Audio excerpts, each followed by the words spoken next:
রাজু আর মিঠু মিলে মার্বেল খেলছিল। তাদের বাজি হলো যেখানে মিঠু বসবে ওইখানে মার্বেলকে ধরবে, না পারলে মারা যাবে। রাজু অনেক সতর্কতার সাথে সব ভুল মার্বেল ঢুকিয়ে ফেলে। তখন মিনা এসে বলে মায়ের অবস্থা খুব খারাপ, তাড়াতাড়ি রাজু ডাক্তার ডেকে আনে। তারপর রাজু তাড়াহুড়ো করে দূর দেয় এবং ডাক্তার আপাকে দূর দিয়ে ডাক্তার আপাকে ডাকতে যায়।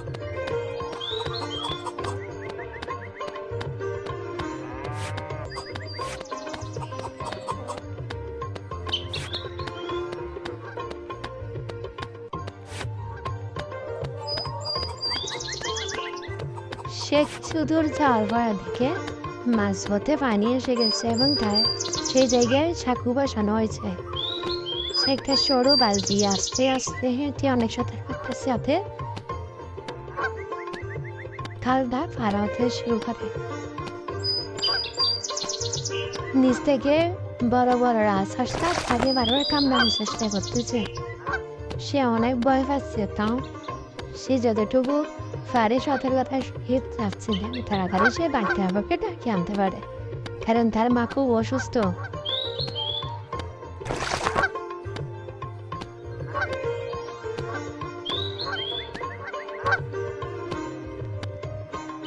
হাঁসগুলা বারবার তাকে টুকরাইতে চাচ্ছে যাতে সে ফুরে যায়।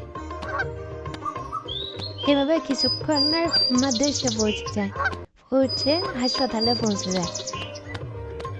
সে ডাক্তার আবাকে বলে মা খুব অসুস্থ, তার পেট ব্যথা ফেন উঠছে, তাড়াতাড়ি চলেন। তখন ডাক্তার আবা রাজুর সাথে চলতে শুরু করে। দেখা যায় ওই কালো চাকুটা ভেঙে গেছে। তখন সে আর ডাক্তার আবা দুজন মিলে নৌকায় করে যাচ্ছে।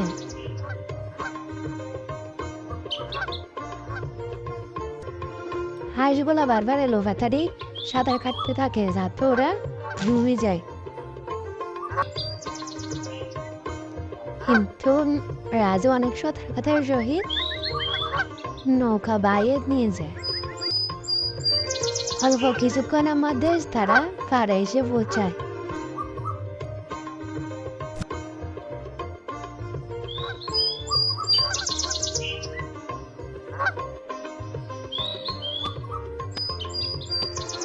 ডাক্তার আবা মিনা মায়ের কাছে এসে তার অবস্থা খারাপ দেখে ডেলিভারির সময় হয়ে গেছে এটা দেখে সে জরুরি নাম্বারে কল দেয়।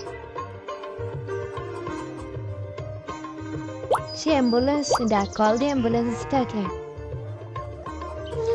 ওই অ্যাম্বুলেন্সকে তাড়াতাড়ি আসতে বলে।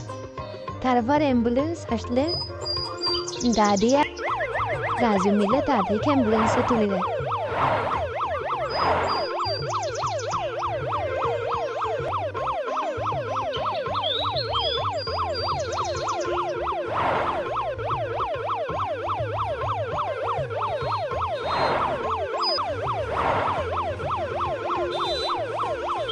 কিছুক্ষণের মধ্যে তারা হাসপাতালে পৌঁছে যায় এবং অ্যাম্বুলেন্স স্টার্ট করায়।